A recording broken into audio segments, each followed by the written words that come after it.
लाहौर के अंदर एक ऐसा अफसोसनाक वाक़या सामने आता है कि पुलिस वालों के लिए एक चैलेंज बन जाता है कि पंजाब पुलिस के नौजवानों के ऊपर हमला किया जाता है, जिसके नतीजे में 3 नौजवान जो कि शहादत नोश कर जाते हैं। अब ये वाक़या जो बागबानपुरा के इलाका में पेश आता है और दूसरा वाक़या यतीम खाना में पेश जिसमें 2 नौजवान पुलिस वाले शहीद होते हैं।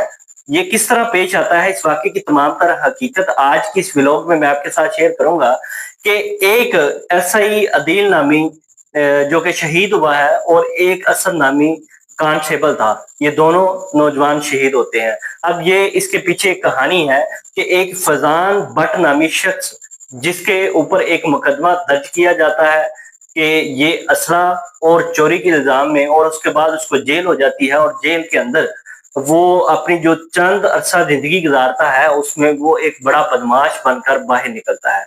और उसके बाद फौरन 2024 अप्रैल के अंदर एक पुलिस वाले पे हमला करता है और उसके बाद एक पुलिस वाले को वो कत्ल भी करता है। इस तरह एक और हमला करता है जिसके नतीजे में फैजान भट्ट को सीसीडी पार कर देती है। अब ये बात तो एक तरफ हो जाती है और दूसरी तरफ उसका जो भाई था, उसका जो वालिद था, वो सीसीडी में अदील जो कि अभी शहीद हुआ है, इसका नाम लेते थे कि इसने जानबूझकर मेरे बेटे को और मेरे भाई को मरवाया। अपने भाई का बदला लेने के लिए एक रेहान नामी आदमी जो कि अपने भाई फैजान का बदला लेने के लिए पुलिस पर हमला करता है, जिसके नतीजे में एक अदील और एक कांस्टेबल ये दोनों शहीद हो जाते हैं। खाना पर जाके हम लोग पुलिस वाले इस कंडीशन में नहीं थे कि वो फौरी हमला कर सके। 13 अगस्त वाले दिन ये वाकया पेश आता है। एक तरफ तो 14 अगस्त की तैयारी चल रही होती है और दूसरी तरफ ये इंतहाई अफसोसनाक वाकया लाहौर के अंदर ही पेश आता है। इसके नतीजे में 3 जो पुलिस वाले होते हैं वो शहीद हो जाते हैं।